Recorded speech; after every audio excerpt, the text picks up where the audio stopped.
السلام علیکم ورحمۃ اللہ وبرکاتہ۔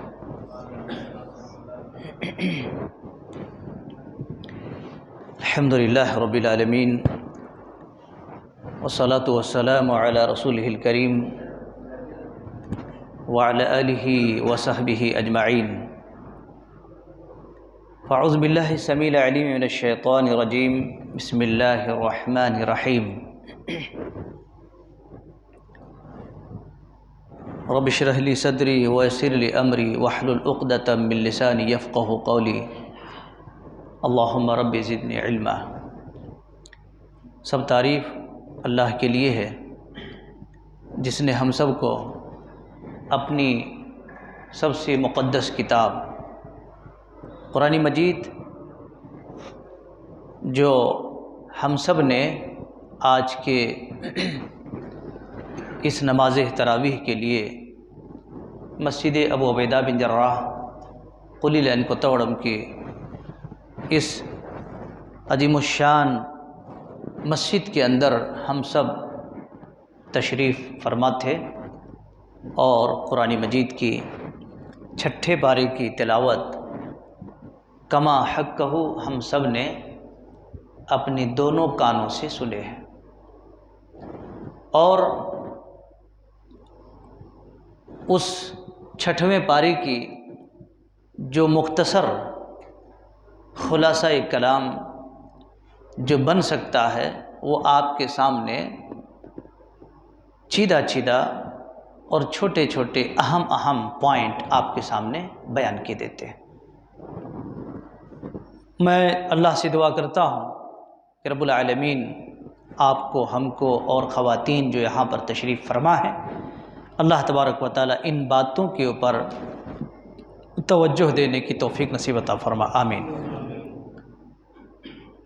اللہ تبارک و تعالی نے اس چھٹویں پارے کے اندر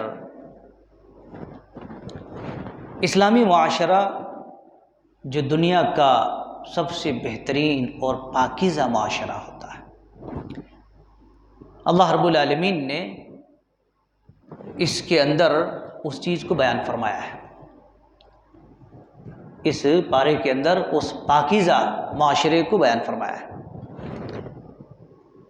اور اللہ رب العالمین نے اس بات کو اچھی طریقے سے وضاحت کر دیا ہے کہ جس طریقے سے ایک انسان اپنی زندگی میں ساری پاکیزہ باتیں، پاکیزہ عمل، پاکیزہ سوچ اور فکر پیدا کرتا ہے اور اس کو پسند کرتا ہے، اسی طرح اللہ تبارک و تعالی پاکیزہ بات کو اور پاکیزہ سوچ کو پسند کرتا ہے، اور اسی چیز کو اللہ رب العالمین قبول کرتا ہے۔ اللہ تبارک و تعالی نے اس کتاب کے اندر، یعنی اس چھٹویں پارے میں، یہودیوں کی بھی کچھ چال بازیوں کو بھی بیان فرمایا ہے۔ یہودی کبھی بھی معلوم ہے آپ، مسلمانوں کے کٹر دشمن، مسلمانوں کے لیے، مومنوں کے لیے ان کا کبھی بھی سازگار ثابت نہیں ہوتے۔ وہ اللہ تبارک و تعالی نے بارہا ان لوگوں کے بارے میں، اس کی جرائم اور اس کی کرتوت کو رب العالمین نے بیان فرمایا ہے۔ کئی جگہ پر آپ قرآن مجید دیکھیں گے، اس سے پہلے سورہ بقرہ کے اندر بھی دیکھیں اور سنے بھی، تو اللہ تبارک و تعالی نے یہاں پر بھی ان لوگوں کے کچھ حال کو بھی بیان فرمایا، ان کی کچھ سوچ کو بھی بیان فرمایا ہے، اور ان لوگوں نے جو اللہ رب العالمین کے ساتھ عہد و پیمان کو توڑا ہے اس کو بھی بیان فرمایا ہے۔ کئی قسم کی وجوہات تھے اس کے اندر، رب العالمین نے اس وجوہات کو بیان فرمایا ہے۔ ایک تو کیا ہے کہ انہوں نے کیا کیا، اللہ رب العالمین کی عہد کو توڑا اور اس کی آیات کا کفر کے انداز اختیار کیا، انبیاء علیہ السلام کو شہید کیا، مارے بھی، اور انبیاء کی دعوت کو قبول کرنے کے بجائے کہ کہنے لگے کہ ہمارے دلوں پر غلاف ہیں، ہمیں آپ کی باتیں سمجھ میں نہیں آتی، ہمارے دلوں میں پردے چڑھ گئے ہیں، آپ کی جو باتیں ہیں ہمیں سمجھ میں نہیں آتی۔ اور مریم علیہ السلام پر کیا کیا؟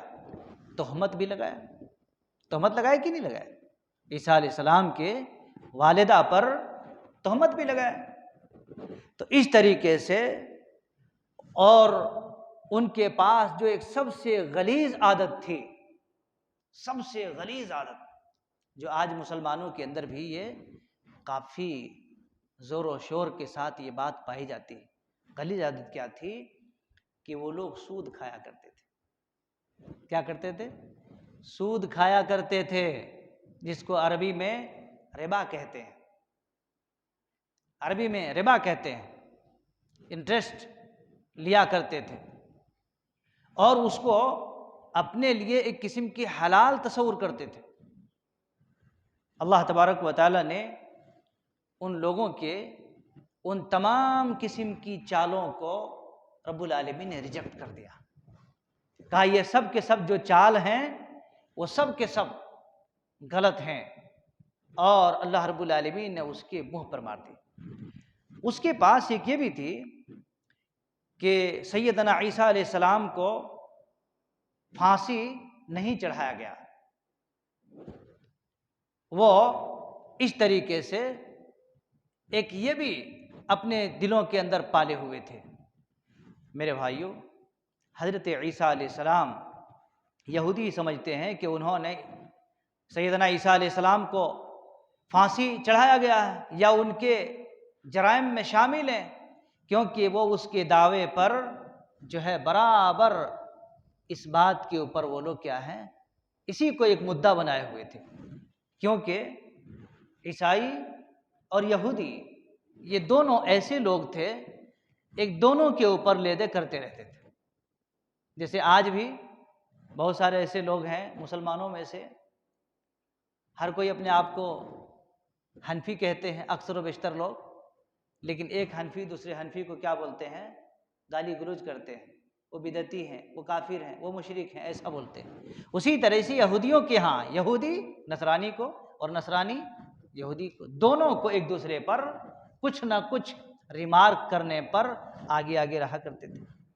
تو پتہ یہ چلتا ہے یہاں تک کہ عیسیٰ علیہ السلام کا بھی تذکرہ اللہ رب العالمین نے اس کے اندر کیا ہے اس بارے میں، اور یہ ذکر فرمایا ہے کہ عیسیٰ علیہ السلام نے جب لوگوں کے سامنے دعوت و تبلیغ پیش کی اور اللہ رب العالمین کا پیغام دیا، تو کچھ لوگ آگے بڑھے، اور آگے بڑھنے کے بعد کیا کہا کہ دیکھو سورہ مائدہ جس کو کہا جاتا ہے، اور مائدہ کے مطلب ہی ہوتے دسترخوان، ان لوگوں نے کیا کہا کہ آپ اللہ سے دعا کیجئے اور ہمارے لیے آسمان سے ایک دسترخوان اتار دے، دسترخوان اتار دے ہمارے لیے، تاکہ ہم آپ کے بارے میں گواہی دیں کہ آپ اللہ کے سچے نبی ہیں۔ کیسے ہمیں یقین آئے گا؟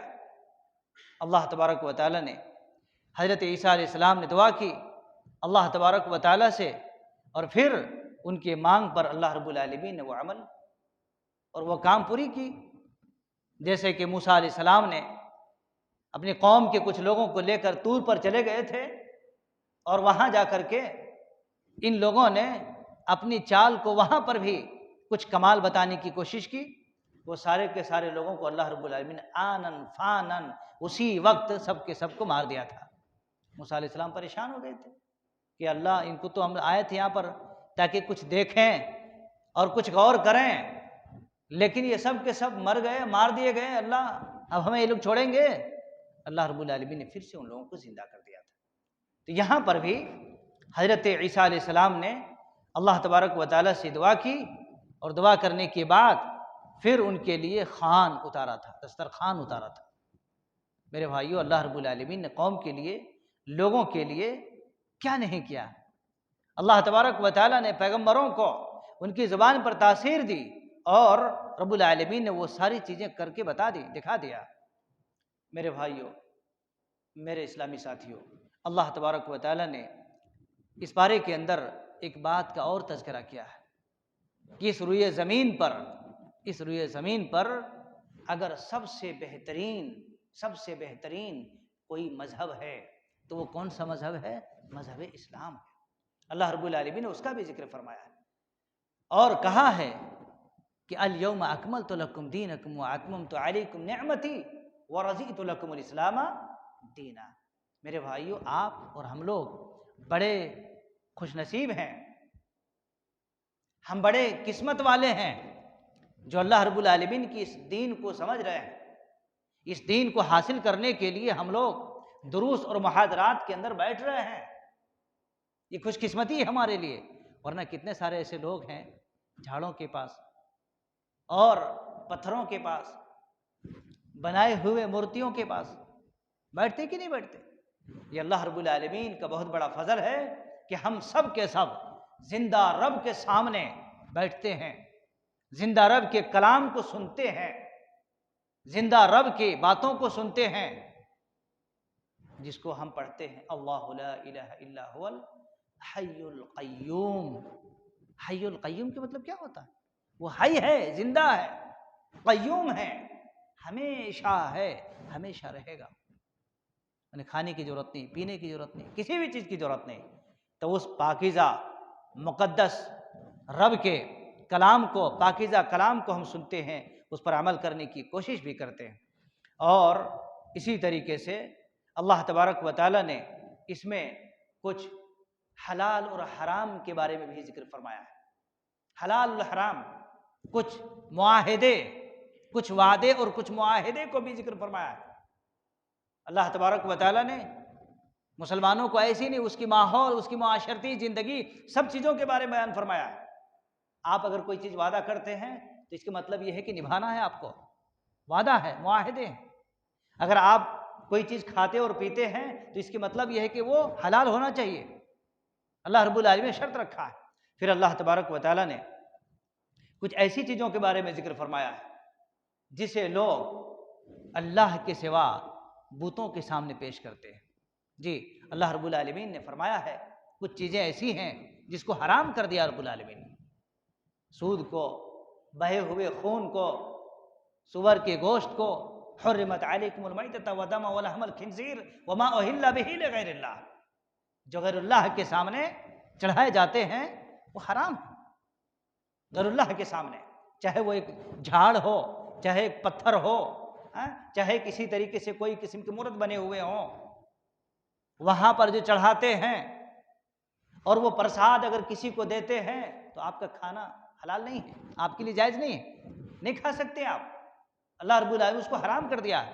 بہت سارے ایسے لوگ ہوتے ہیں، نہیں مول صاحب میرا ایک دوست ہے فلاں گڑی کے اندر، وہاں پر بکرے کاٹے نہیں، وہ ذبح کیے ہیں، ایک مسجد کے مؤذن صاحب جا کے ذبح کر دیے۔ اور بکروں کو ذبح کرنے والے کون ہوتے ہیں؟ یہی مؤذن ہوتے ہیں۔ جی، ٹوپیاں پہن لیتے ہیں، چلے جاتے ہیں مرغیوں کو ذبح کرنے کے لیے، بکروں کو ذبح کرنے کے لیے۔ اب لوگ کیا کہتے ہیں، نہیں وہ تو فلاں مسجد کے مؤذن صاحب آئے تھے اور حلال کر کے گئے ہیں، اب ہمارے لیے حلال ہے وہ۔ یاد رکھیے، جو غیر اللہ کے سامنے ذبح کیے جاتے ہیں، غیر اللہ کے نام پر ذبح کیے جاتے ہیں، ایک بار نہیں 100 بار بسم اللہ کر کے ذبح کرے، وہ بھی حرام ہے آپ کے لیے۔ بھول جائیے اس بات کو، سمجھ رہے ہیں نا؟ ہماری خواتین بھی اس بات کو جان لیں۔ بہت سارے ہم ایسے معاشرے میں رہتے ہیں جہاں پر اپنوں سے زیادہ غیر دوستانہ ہیں، اپنے سے زیادہ غیر دوستانہ ہیں۔ جی، ایسا نہیں ہو جانا کہ بس تم بھی ہمارے ساتھ، ہم تمہارے ساتھ، دونوں ملی جلی سرکار چلائیں گے، آپس میں انڈرسٹینڈنگ کا معاملہ لے کے چلیں گے۔ پتہ نہیں آپ تو زندہ رہیں گے مگر آپ کا عمل کب کی مر چکا ہوگا، آپ تو زندہ رہیں گے مگر آپ کا عقیدہ کب کی مر چکا ہوگا۔ ان باتوں کا دھیان دینا ضروری ہے۔ اس لیے جب بھی اگر ایسا کوئی موڑ اور ایسا کوئی ماحول آئے تو ان چیزوں کے اوپر غور کرنا چاہیے اور ان چیزوں کے اوپر توجہ دینا چاہیے، بالخصوص آج کے نوجوان کے لیے نہایت ہی ضروری ہے۔ ان باتوں کو سمجھنا۔ اس لیے میرے بھائیوں، اللہ تبارک و تعالیٰ نے ان ساری چیزوں کے بارے میں، ان سارے احکام اور مسائل کے بارے میں بیان کر دیا ہے۔ ضرورت اس بات کی ہے کہ ہم ان چیزوں کو سمجھیں اور ہم ایک زندہ قوم بنیں، زندہ انسان بنیں، زندہ رب کے کلام کو سننے والا بنیں، زندہ رب کی باتوں کو ماننے والا بنیں، اور اس رب کے پاس پہنچیں گے، ملاقات کریں گے تو اپنے ساری کٹ کو لے کے جانے والا بنیں۔ ایسا نہ ہو کہ یہیں سب گم ہو جائے، یہیں سب ختم ہو جائے، ایسا نہیں کرنا چاہیے۔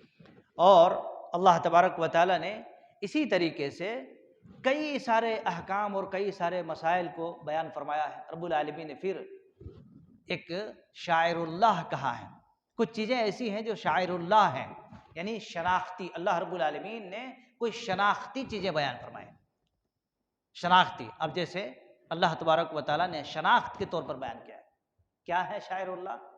اب جیسے آپ مکہ جائیں گے، عرفات ہیں، اللہ رب العالمین کی نشانیوں میں سے ہے، اور حجر اسود ہے، اللہ رب العالمین کی نشانیوں میں سے ہے، مقام ابراہیم ہے، اور اسی طریقے سے نماز ہے، حرم ہے، یہ اللہ رب العالمین کی کیا ہے؟ اللہ رب العالمین کی نشانیات میں سے ہیں۔ جی، تو یہ اللہ تبارک و تعالیٰ کے نشانات کو کوئی آدمی توڑ موڑ نہیں کر سکتا، یہ شاعر اللہ ہے۔ اللہ تبارک و تعالیٰ نے اس کو شاعر اللہ کہا ہے۔ اس لیے میرے بھائیوں، میرے نوجوانوں اور میرے بچوں، یاد رکھیے یہ تمام چیزوں کے بارے میں، اور ان تمام معاملات اور ان تمام حقوق اور ان حلال اور حرام کے بارے میں اللہ رب العالمین نے کئی سارے مسائل اس پارے کے اندر بیان فرمایا ہے۔ جب ہم اس کو غور سے پڑھیں گے، ایک ایک آیت کے اوپر ہم توجہ دیں گے اور پوری توجہ کے ساتھ ہم انہماک کے ساتھ پڑھیں گے تو الحمدللہ بہت ساری باتیں آپ کو معلوم ہوں گی۔ لہٰذا آپ آئیں قرآن کے پاس، پڑھیے، ایک ایک آیت کو اٹھائیں، ایک ایک پارے کو اٹھائیں، اس کے ترجمے کے ساتھ اس کے حقوق کیا ہیں آپ سمجھنے کی کوشش کریں۔ انشاءاللہ مزید آپ کو بہت ساری باتیں معلوم کرنے میں اور معلوم ہونے میں آپ کے لیے اضافہ ہوگا، آپ کے علم میں اضافہ ہوگا۔ لہٰذا ہم آئیے دعا کرتے ہیں اللہ تبارک و تعالیٰ سے کہ رب ذوالجلال والاکرام آپ کو، ہم کو، مسلمانوں کو اور دوست احباب کو قرآن مجید کے اندر جو بھی احکام بیان فرمائے گئے ہیں، اللہ رب العالمین ان تمام چیزوں کے اوپر ہم سب کو عمل پیرا ہونے کی توفیق نصیب عطا فرما۔ رب العالمین ہم سب کو قرآن مجید کی ان پیغام کو اپناتے ہوئے اپنے سینے کو منور کرنے کی توفیق عطا فرما۔ رب العالمین ہم سب کو جس طریقے سے اس ماہ مبارک کے اندر شروع سے رواں دواں چل رہے ہیں، اور آج ہم الحمدللہ 6ویں منزل تک طے کر چکے ہیں، 6ویں منزل تک طے کر چکے ہیں، اللہ تبارک و تعالیٰ اس کی آخری منزل تک ہم سب کو طے کرنے کی توفیق نصیب عطا فرما۔ رب العالمین ہمارے پاس بہت ساری خواتین تشریف لاتے ہیں، اللہ تبارک و تعالیٰ ان کے آنے کو اور قرآن مجید سننے کو، دروس اور محاضرات میں بیٹھنے کو، ان تمام چیزوں کو رب العالمین قبول فرما، اور اس کے بدولت میں ہم سب کو جنت الفردوس کے اندر جگہ نصیب عطا فرما۔ آمین۔ واقول قولی ھذا واستغفر اللہ لی ولکم ولسائر المسلمین، وآخر دعوانا الحمد للہ رب العالمین۔ السلام علیکم ورحمۃ اللہ وبرکاتہ۔